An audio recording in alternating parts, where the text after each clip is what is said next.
parte que eu menos compreendi do trabalho, eu confesso, que é quando os autores começam a falar sobre epigenética, né? Que são fatores externos aos genes e que influenciam a modulação gênica dessa célula. Então eles mencionam um trabalho que uma moça fez, que é essa Haley aqui, e essa moça ela tentou pegar fibroblastos diferenciados e transformar essas células em células tronco pluripotentes, pluripotentes, perdão. E essa autora, ela mencionou um tipo de bloqueio nessa reprogramação transcricional que ela tentou desenvolver aqui, desempenhar, um bloqueio que é do tipo epigenético, né? Então ela definiu esse termo aqui, epigenetic blockage. E os autores eles comentam que a gente considerar esse bloqueio e criar estratégias de intervenções que removem o bloqueio epigenético antes ou durante a entrega de fatores de transcrição pode melhorar o resultado da regeneração.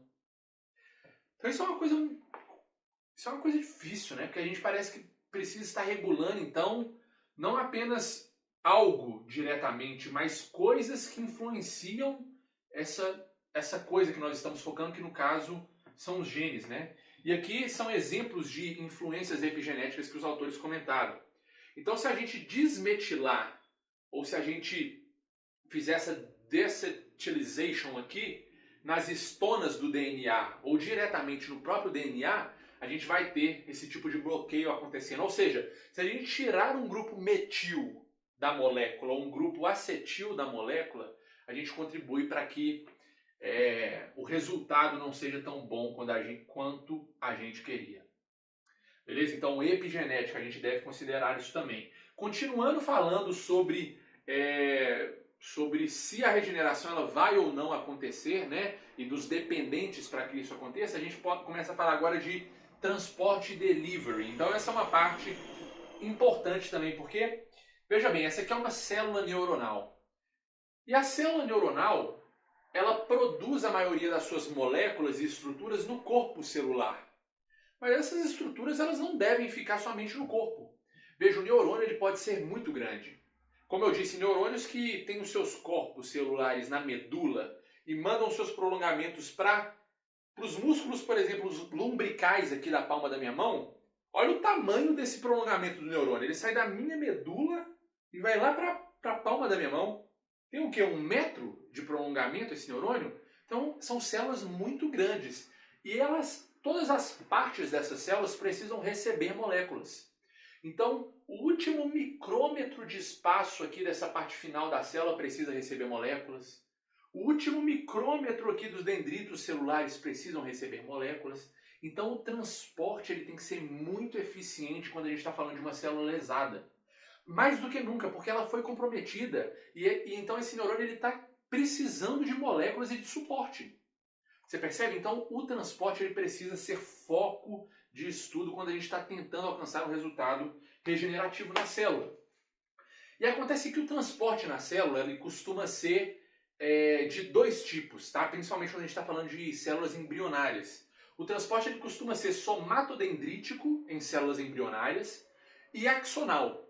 Ou seja, os neurônios em período embrionário enviam moléculas do corpo para os dendritos e do corpo para os axônios. Mas quando esses mesmos neurônios eles crescem e ficam maduros, Não desliga não, TV. Espera aí.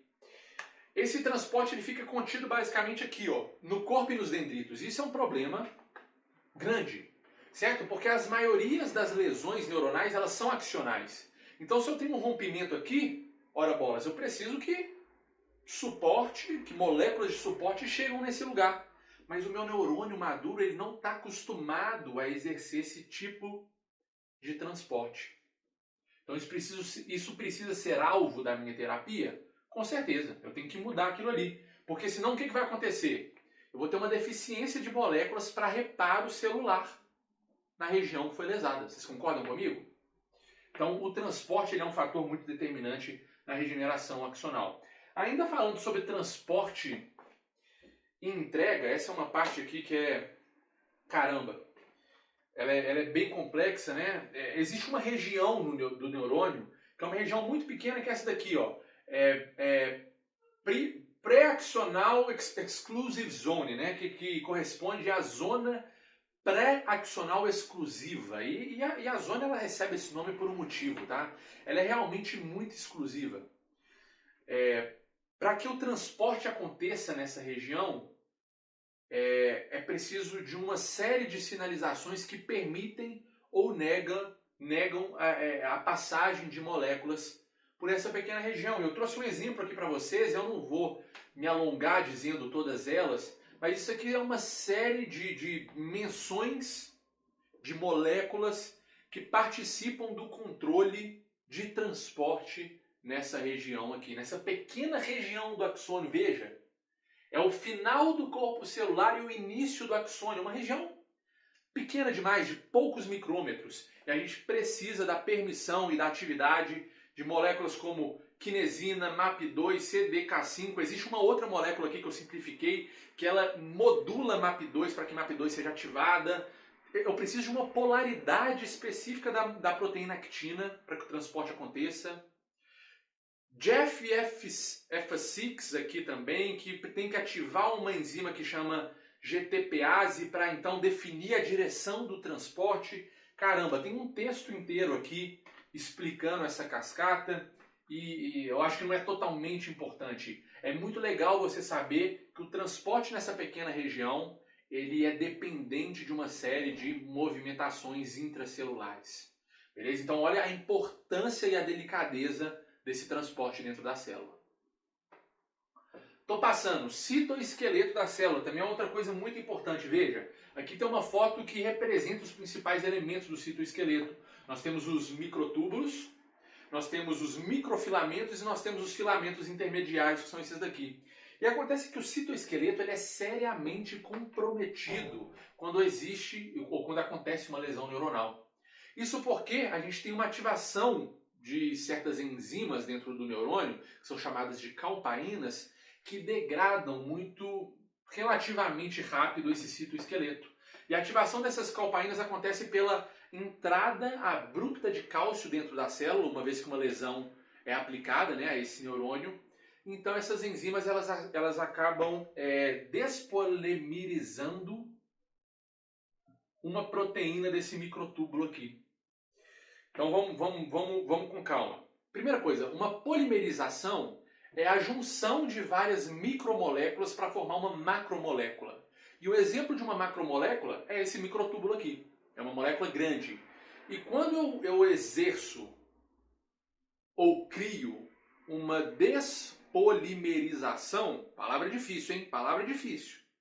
O que eu estou fazendo é desmontar essa molécula muito grande em várias pequenas moléculas. Eu estou destruindo uma estrutura muito importante dentro da minha célula. É isso que essas calpaínas fazem, principalmente com a proteína tubulina, que faz parte dos microtúbulos.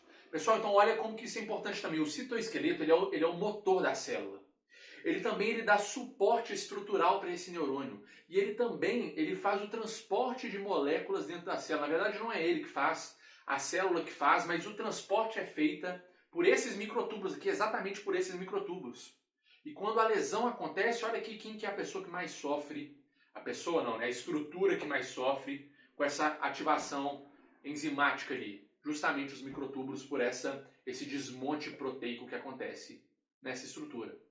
É delicado. Então, uma estratégia legal que os autores sugerem é a primeira coisa, a gente deveria estabilizar essa deteriorização da tubulina que está acontecendo a partir da ativação de calpaína. E aqui eles citam alguns alvos terapêuticos para a gente. A gente já sabe que essas duas moléculas, o Taxol e o epotileno B, eles conseguem estabilizar essa deteriorização. Então a gente deve focar nesses caras. Outra coisa, a gente deve evitar que uma inibição da regeneração aconteça. Então existem moléculas que evitam, que inibem a regeneração do neurônio quando ele é lesado. E exemplo de molécula que inibe essa regeneração, ou seja, são moléculas ruins para o nosso objetivo, é essa ROA aqui. Então se a gente inibe a ROA, a gente vai inibir uma inibição, a gente vai evitar uma inibição da regeneração. É um bom alvo terapêutico também? Com certeza. Outra coisa, a gente deve aumentar então, depois de uma lesão, a dinâmica dentro desses desse citoesqueleto, desses microtúbulos.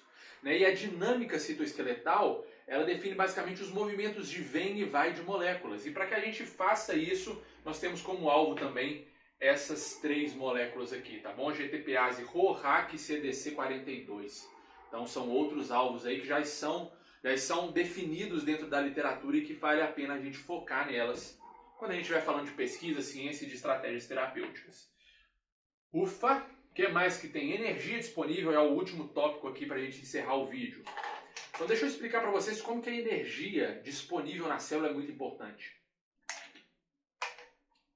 Veja bem, você tem aí na sua casa, exemplo, uma doméstica, né, uma diarista que te ajuda 2 vezes na semana para manter a sua casa em ordem. Então 2 vezes na semana essa pessoa vem à sua casa e ela consegue manter limpa e organizada toda a sua casa. Mas você pode ter certeza que se um cômodo da sua casa for destruído, por exemplo, o banheiro ou a cozinha, aquela única funcionária que vai na sua casa 2 vezes na semana, ela não vai dar conta de manter as coisas organizadas, não. Ela simplesmente não dá conta. Você vai precisar recrutar o quê? Pedreiros, não é? Empreiteiros ali que vão acrescentar energia nova ao sistema, então vão fazer com que o bem-estar volte a acontecer naquela casa. Ou seja, que aquele cômodo ele seja regenerado, se a gente puder dizer isso, né? Então a mesma coisa com a célula. Quando a gente está falando de energia celular, a gente precisa necessariamente falar dessa organela aqui, que é a mitocôndria, porque é ela que produz energia. Então, quando uma lesão acontece, é uma ideia excelente a gente aumentar a concentração de mitocôndrias dentro do neurônio. Porque assim a gente vai contratar aqueles empreiteiros para resolver a destruição daquele cômodo que aconteceu. Vocês percebem? E para isso a gente tem também os terapêuticos, dá uma olhada.